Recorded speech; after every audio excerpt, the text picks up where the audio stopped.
Mike Pompeo, former Secretary of State for the United States, 2018 to 2021, during the first Trump administration. Thank you for joining us on The National. Sir, we have at best a fragile peace, a fragile ceasefire, I should say, between Israel and Gaza. Jared Kushner overnight talks about hysteria over incursions. The Vice President says there are hills and valleys. What in your mind needs to be delivered for an enduring ceasefire that both sides can trust? Yeah, this is pretty straightforward, actually, to talk about. Very hard to execute. What needs to be delivered? I would start with a security model that gives Israel the confidence it needs that Hamas is not going to rearm, regroup, and use the tunnels that are still extant. And then second, a security model that delivers confidence for the people that live in Gaza that Hamas is not going to come kill them too. And so in the end, the most important tool that needs to be delivered as quickly as possible is a security arrangement that delivers that. And there's lots of discussion about how to do that. It's very complicated. But if you ask me what's the most important thing to I think that's right. There will be hills and valleys. There'll be incursions. There'll be both sides will accuse the other of having violated the agreement. To get that right, that's the most important thing to do as timely as possible. So those security arrangements, and would you be a supporter of U.S. troops on the ground with guardrails, peacekeeping or peace enforcing? Would you support that if you were advising President Trump in this current administration? I don't think that would be productive. I don't think that's the right solution. I think having Americans on the ground doesn't provide the right security model for the region. So it's less about whether I wouldn't be willing to put them there, but I'm looking for the model that's most likely to deliver that. What is the optimal model, Secretary? So is it a coalition of it's a coalition of, and they'll mostly be from Islamic nations, right? Whether that's Indonesia, Malaysia, Egypt, Jordan, mostly be from there. I think that's the most likely outcome to deliver the maximal results. The two other key issues are disarmament and decommissioning. Benjamin Netanyahu, the Prime Minister of Israel, has made it really clear that he wants to take that on. Do you think that that is the right roadmap for disarmament, or should it be an international body with perhaps a different vantage point? Yeah, they're going to have, I don't know the right answer to that. I don't know which of those creates the most sustainable model to give Gazans a chance to live in peace. I don't know which it is, but it is absolutely the case that Hamas's political control has to be zero.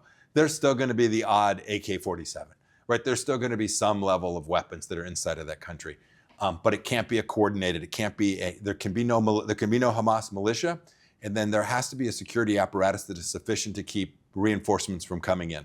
When I say reinforcements, I'm not just talking about armaments. I'm talking about concrete to build tunnels. I'm talking about stocks to give political power to Hamas. That has to be completely eradicated, or we'll end up right back in the soup again. I grew up in Northern Ireland. I saw the peace agreement, the Good Friday Agreement, and decommissioning, orchestrated by church members, non-political. Sure. Do we have that level of time? That was 1997 to 2005, before the last gun, was officially decommissioned. We don't have that time frame, do we here? No, it's a shorter time period to achieve this. But I actually do think a piece of that model does make sense. It won't all be governments that deliver this.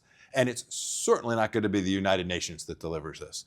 You could definitely imagine, whether call them, you talked about church groups and others. Yes. You could imagine. It was de Chastelain. It was along with priests from our own country. You could imagine a model that doesn't look dissimilar to that here. And by the way, you can compress that time period, and that would be my hope that can be delivered. And so I agree. You don't have what you described 8 years, 6, 8 years, maybe 10 if you count start to finish. We have months to actually deliver this. Maybe a couple of years to get that model to transition appropriately. When we reflect on what happened this year, there were some pretty significant moments. Israel on Qatar, on the Hamas faction in Qatar. Mr. Witkoff and Mr. Kushner said that they felt betrayed by that action. Was U.S. foreign policy betrayed by that action? Oh, I'll let others decide that. If you're the question that seems most important to me is, I think, and this has been pretty consistent in the first Trump administration and the second one is, we're looking for really good outcomes, peace. To the extent something in our judgment gets away from that, creates risk of that. I wouldn't use the word betrayed. If we think this decreases the probability of success for the outcome that matters to the United States, and I think to the region, then we ought to tell the government that's contemplating that they ought not do it. Let's talk about the region. You were the architect of the Abrahamic Accords. There were many of us, yes. There were many. I was a part of it, yes. That's a phrase. Look, you said we've got months, maybe a year for a roadmap to deliver the decommissioning, etc. Is it too early to talk about expansion of the Abrahamic Accords? No. That should continue to be top of mind for everyone working in the region. And when I say the region, I mean that very broadly. The largest Muslim populations in the world aren't actually here where we're sitting today. They're in Asia. We should be working to get every one of those nations to do something that looks and feels like the Abraham Accords. Call them what you will, name them however, shape the agreements in ways that matter for each nation. But the central thesis of the Abraham Accords is you're no longer going to have the destruction of Israel as a core foreign policy tenet for your nation. We're going to create cooperation amongst the two, technology cooperation, economic cooperation, military cooperation as between them. And we are going to acknowledge Israel's right to exist and the fact that it needs to exist in a peaceful Middle East, and that the bad guy sits in Tehran. And so if you're asking me, is it too early to think about that? No, we should be thinking about that every day. I'm going to see you next week in Riyadh, I hope at FII. What is it that takes Saudi across the line into that? Just briefly before we move on. I think we're getting close, right? They need to appreciate that Israel is going to not conduct expansion, right? This is one of the things that all the nations in the region worry about, right? The annexation of the West Bank. That's probably, as a geographic military matter, probably the most important element for them. And then there needs to be a model that says, no, we're going to try to figure out how to create a solution here. Do you still believe in a two-state? Sorry. Yeah. Excuse me. Yeah. Do you believe a two-state solution is deliverable? People get hung up on this term, I think, inappropriately. What's a state? Right? States have militaries, they have their own governance, they have their own police force. I think many elements of that are completely achievable. If you ask me, is Gaza going to have an air force? Right? Most nations can have an air. Is Gaza going to? I think no. I think the answer to that is exactly zero. Is there going to be a Marine Corps stationed in Ramallah? I think that's unlikely. And so we need to be careful that we don't get hung up on the term. There are indicia of statehood. Many of those indicia are possible to achieve, and we should focus on delivering governance models for these places, certainly for Israel, certainly for the Gulf Arab states, but most importantly, for people who live in Hebron and people who live in Rafah, right? That's who you really need to deliver the governance model for. Today, they're governed by terrorists. This is unacceptable. And so the model has to be moving them away from governance by those who want to destroy them and deny them any liberty and are extremists, and to a model where it says, no, we're going to be welcomed back into the Brotherhood of Nations. Secretary Pompeo, let's move to Syria. I stood in Saudi Arabia. It was the first day that I started working for the National. President Trump removed the sanctions. There was the shake of hands with al-Shara. A man with a bounty on his head at one juncture. Why so much international support for this individual? Because I think the conclusion has been, and I think probably rightly, he's most likely to deliver a good outcome for the region and for the Syrian people. You've been there. It is a very difficult place, right? The eastern part of Syria. Assad didn't govern for an awfully long time. It was a very fractured nation. Depending on whose numbers you count, 5 to 10 million people have fled the country over the last years. You need to put it back together. I think the conclusion is he is, if not the last, certainly the best hope for the people of Syria and the region. The president says he's a strong guy, big slap on the back, a fighter. Yeah. But what's he delivered? Since that moment in your assessment, what has al-Shara delivered that convinces you of what you've just said? Well, I'm not convinced. Only time will tell. Others are convinced. I don't know the answer to this yet. I think the approach President Trump has taken is absolutely the right approach. But the proof is in the pudding. It's actions, not words. He has already begun to deliver Syria on the global stage in a way that has demonstrated that they're prepared to move away from the model that Assad had. And that is a fundamentally good thing, and I congratulate him and applaud him for that. He needs to, it's a complicated world he's operating in. I hope that he can continue down that path. And if he can, it'll be a wonderful thing for everyone in the region. how much of a flesh wound or an injury to Iran is this, that al-Shara is embraced by the United States and embraced by the world leaders? Massive. Massive. It is one more knock-on for Iran. What the Israelis and the Americans have done jointly to put to change the nature of what Iran is capable of fundamentally has changed this region, and I think everyone in the region either audibly or quietly is applauding that. And what I think al-Shara, the recognition of him there, is a real setback for the Iranian regime.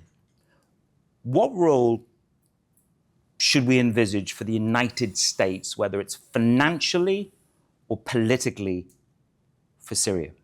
It'll mostly be politically, but I'm sure there'll be financial support. You'll see if al-Shara is successful, and I hope that he is, you'll see enormous American economic investment in the region. There's lots of opportunity. Will we see a Trump Tower? Who knows? We have one in almost every big city. Why not?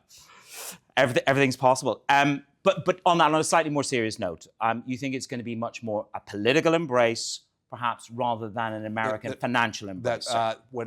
American governmental financial embrace. It'll be much more an American private sector embrace who says, nope, this is now a place where we can go and invest and create opportunity. That is President Trump's model. I actually think it's the right model, too. Let's talk about President Trump's model, too. Trump, too, the administration. I mean, we can go in any direction on this. There are protests in the United States as we speak. You know, no king. Yeah.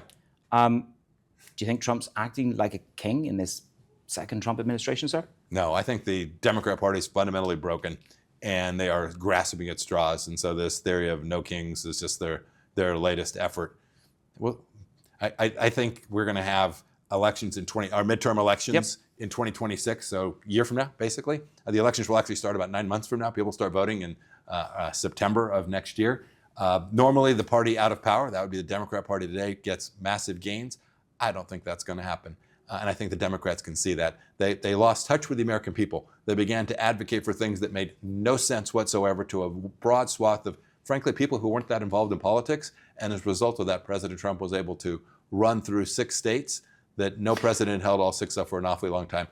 They have not, the Democrat Party, and I say this with no joy, they haven't figured out the American people just want to live their lives, coach their little league teams, and raise their families and go to church. Right? And the Democrats somehow think that they really want to put, women on men's sports teams and have. I mean, it's just crazy stuff. But the longer we go on without a figurehead, a solid. I know there's the campaign from Gavin Newsom. Let's just leave that aside for a moment. Yeah.